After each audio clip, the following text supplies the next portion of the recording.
नमस्कार साथियों, आज आपका एफबी लाइव में बहुत बहुत स्वागत है। आज बात करेंगे बुलडोजर एक्शन की, जिस पर अभी सुप्रीम कोर्ट की कल टिप्पणी आई थी कि अगर कोई दोषी है तो उसका घर गिराना ही एक सोल्यूशन नहीं है। ऐसा सुप्रीम कोर्ट ने टिप्पणी में अपने कहा था कि जो दोषी है उसका घर गिराना ये कहाँ तक वाजिब है। उन्होंने कहा था बाकायदा पूरा जो प्रक्रिया है नोटिस भेजिए उसके बाद, क्योंकि अभियुक्त का जो परिवार है उसमें रहता है, अकेले अभियुक्त का वो घर है कि नहीं, ये सारी बातों को लेकर टिप्पणी की थी सुप्रीम कोर्ट ने कल। इसी टिप्पणी पे आज कांग्रेस हो, बसपा हो या सपा हो, तीनों ने ही हमला बोला है भारतीय जनता पार्टी पे। खासकर उत्तर प्रदेश की सरकार के ऊपर सपा, बसपा और कांग्रेस ने हमला बोला। सबसे पहले बात कर लेते हैं कि आखिर सपा के सुप्रीमो अखिलेश यादव ने क्या कहा, जो उत्तर प्रदेश के पूर्व मुख्यमंत्री भी रह चुके हैं। अखिलेश यादव ने कहा कि भाजपा राज में निर्दोष लोग सताए जा रहे हैं। सवाल ये भी उठता है कि जो लोग जिनके ऊपर कार्रवाई हो रही है वो निर्दोष कहाँ से हैं, क्योंकि जो भाजपा दावा करती है कि हम अपराधियों को जेल में भरेंगे और अपराधी उत्तर प्रदेश छोड़ दें, तो ऐसे में अखिलेश यादव का बयान आया है कि निर्दोष लोग सताए जा रहे हैं।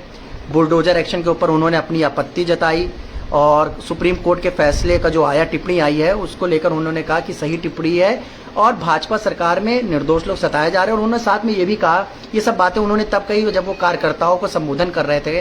तब उन्होंने कहा कि जो उत्तर प्रदेश की जनता है वो 2027 में जवाब दे देगी और 2027 में जनता उनकी अपनी सरकार बनाना चाहती है। अपनी सरकार से उनका मतलब था कि समाजवादी की सरकार बनाना चाहती है उत्तर प्रदेश की जनता, ऐसा अखिलेश यादव ने कहा। अखिलेश यादव ने कहा जैसे ही समाजवादी पार्टी की सरकार 2027 में बनेगी उसके बाद जितने बुलडोजर उनका सबका मुंह है जो वो गोरखपुर की तरफ मुड़ जाएगा, ऐसा अखिलेश यादव ने कहा सुप्रीम कोर्ट की टिप्पणी को लेकर। उसके बाद बसपा से मायावती ने एक्स पर पोस्ट करते हुए लिखा कि कानून जो कानूनी प्रक्रिया है वो फॉलो होनी चाहिए किसी भी अपराधी को सजा देने के लिए।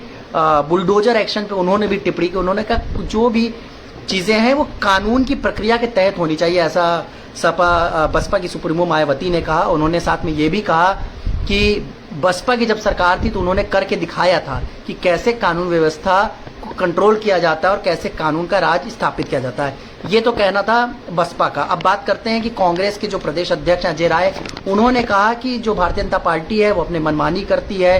वो सुप्रीम कोर्ट का जो टिप्पणी आई उस पर उन्होंने कहा कि जो हमारी आपत्तियां थी जो हमने कई बार दर्ज कराई थी सुप्रीम कोर्ट में, सुप्रीम कोर्ट ने उसको सही ठहराया और जो बुलडोजर एक्शन है उत्तर प्रदेश सरकार का उसको गलत ठहराया है सुप्रीम कोर्ट ने भी।